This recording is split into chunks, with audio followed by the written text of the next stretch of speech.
was us against the world. What we were attempting to do was pay the nation's top producers better. That put me on the hate list of every other real estate company. The brokers did not like the idea of making the agents the heroes of the organization.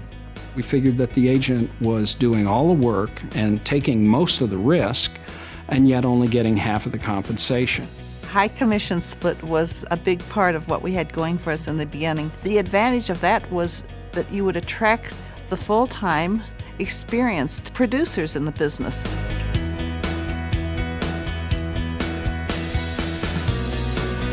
Remax has always been that pioneer. We basically taught agents how to promote themselves. It was revolutionary. It was different than the way real estate had ever been done in the past. The first month, I took over 1,000 phone calls, 204 face-to-face interviews, and 4 people signed up. And the whole industry was knocking us and telling us that we were nothing but a bunch of cowboys and yahoos. And we went to the Colorado Association of Realtors convention, and so we passed out red, white, and blue pens, and it said 100% in the center, I up mine, now up yours. We weren't liked very well, let's just put it that way. But we became respected because of the fact of the numbers that we were doing, the quality of the agent, the integrity of the agents that we were bringing on. We evolved, and what happened was we coalesced around one image. We had 2 owners of the Remax franchise in Albuquerque, and the Albuquerque Balloon Festival was just taking off. At the same time, the regional owners had a meeting in Chicago, and we looked up at the TV, and there's the Remax balloon. Nobody wanted it as a logo. It was just, isn't that cute, our balloons up in the air? We took a silly little symbol and turned it into this massive icon of what professional real estate is supposed to be about. The early days of the company were fraught with a lot of financial difficulties. We had to sell a franchise in order to make payroll. We had to sell another franchise in order to pay the rent. It was just an absolutely terrible market. In 1980, we lucked out and sold to 2 extraordinary business people, Frank Polsler and Walter Snyder. Of course, we were extremely impressed. They showed us the best of the best, and we thought we could repeat that in Ontario. We thought there was a great opportunity in the marketplace for this type of brand and this type of business model. Dave looked at my financial statement. He said, Frank, you're broke. I said, we'll make it work.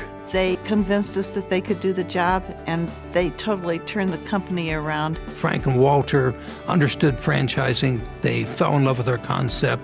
They opened the entire European continent for us. And overnight, they revolutionized our company. In 1983, we did our first conference up in Northern Ontario. This guy flew in with his seaplane, and I said, Dave, you want to fly with us? No, he said, Gail, you go. The pilot made a mistake. The plane went into a stall spin, crashed into the trees. Killing the pilot and putting Gail and the other 2 passengers in the hospital for years. Originally, they told Dave that she would be lucky to make it through the night. Even if she does come out of it, she may be a vegetable. She may never be able to walk. She may never be able to talk. He read motivational books to her, even though she was in a coma. And the doctor said, son, she can't hear you. He said, I'm going to keep talking to her, and I'm going to sleep here, and I'm going to be with her until she gets well. When she finally went into the rehabilitation center after she got out of the coma, they said that her hopes of ever walking were not very good. And she looked at the doctor and she said, I will walk out of here. I can remember her appearing at the convention, this frail 95-pound, head-shaved wisp of a woman in a wheelchair. And she stood up in that wheelchair and waved with her other arm in a sling. Not a dry eye in the place. That she wouldn't let it take her down. And I think that ignited all of us to work even harder and harder.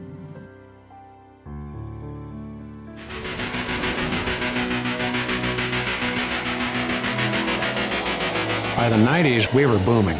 At our 20th anniversary, we'd reached 30,000 agents. And at that point, we really started to become a factor in the country. The agent number meant market share, meant market presence, meant advertising dollars. the premier best agents in the business, best customer satisfaction, the best brand name awareness, the most market share, the best web presence. All these things are the Remax brand. The 90s were impacted by technology, and Remax was in the forefront of that. We became the first real estate company to have a satellite TV network. We opened the convention at the National Association of Realtors with a huge booth, cameramen interviewing people. We made such a smash hit the first day that by the second day, 30 or 40 of our competitors all had whiteboards up in their booths that said, "We too have national television coming." We had the tools to help make agents and brokers more successful than they had ever been in the past. Our national company, our regional companies, our broker owners. We are all specialists in providing products and services to help top producers become more successful. We are totally devoted to the top producer.